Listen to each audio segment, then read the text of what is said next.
Hi friends, అందరికీ very very good morning. మేము వచ్చేసి ఇప్పుడు నర్సీపట్నం గవర్నమెంట్ హాస్పిటల్ అయితే ఉన్నాము. నర్సీపట్నం ఏరియా హాస్పిటల్ అని కూడా అంటారు.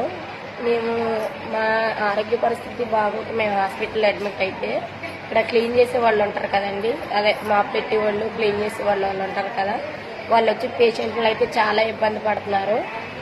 ఏంటంటే మంచానికి వచ్చి 100 రూపాయలు ఇమ్మంటున్నారు. ఇవ్వకపోతే బాగోదు, నచ్చితే ఉండండి లేకపోతే వెళ్ళిపోండి అని చెప్తున్నారు. మంచానికి 100 రూపాయలు చొప్పున ఇమ్మంటున్నారు. ఇక్కడ ఒకసారి చూపిస్తాను చూడండి ఎన్ని బెడ్లు ఉన్నాయో. ఇటు మొత్తం బెడ్లు ఉన్నాయి. ఇందులో మాక్సిమం మేమున్న దగ్గర 9 ఉన్నాయి. అటు సైడ్ 10 ఉంటాయి, అటు సైడ్ 10 ఉంటాయి. మొత్తం మీద 29 బెడ్లు 30 బెడ్లు ఉన్నాయి. వీళ్ళు మంచానికి 100 రూపాయలు చొప్పున వసూలు చేస్తానంటున్నారు. మా దగ్గర డబ్బులుంటే మేము ఏరియా హాస్పిటల్కి ఎందుకు వస్తాము? డబ్బులు లేకే కదా మేము ఏరియా హాస్పిటల్కి వచ్చేది. గవర్నమెంట్ హాస్పిటల్లో అంతా ఫ్రీ అంటున్నారు. ఇక్కడికి వచ్చిన తర్వాత వాళ్ళు యూరిన్ బ్యాగ్ అయితే 100 తీసుకుంటున్నారు. ఏమైనా ఆపరేషన్ ఏమైనా పడ్డది సర్జరీ అన్నారంటే దానికి కూడా ప్రతి దానికి మాక్సిమం ఏకంగా రౌండ్ ఫిగర్ 100 రూపాయలు అడుగుతున్నారు. తక్కువేమి ఇవ్వట్లేదు.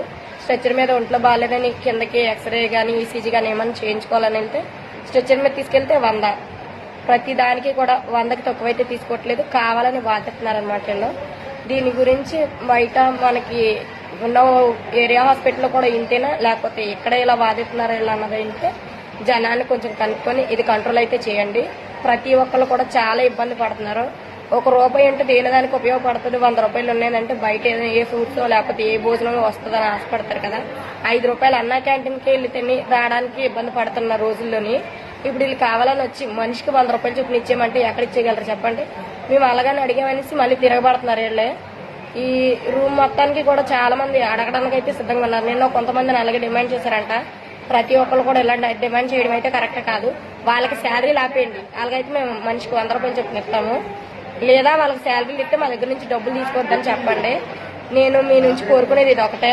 ఈ వీడియో కనుక మీకు మంచి అని అనిపిస్తే కనుక దీని అయితే వైరల్ చేయండి, గవర్నమెంట్ వరకు తీసుకెళ్ళండి. Thank you friends. చూడండి, మేము హ్యాండ్స్కి ఇలాగా ఇంజక్షన్లు వేయించుకొని ఈ మంచం బెడ్ మీద మేము ఉంటే మమ్మల్ని ఇబ్బంది పెట్టడానికి వాళ్ళు తయారవుతున్నారు. ఇది ఎంతవరకు కరెక్ట్ అనేది మీరే కామెంట్ అయితే చేయండి. వీడియో కనుక నచ్చితే లైక్ చేయండి, షేర్ చేయండి, కామెంట్ చేయండి. Thank you friends.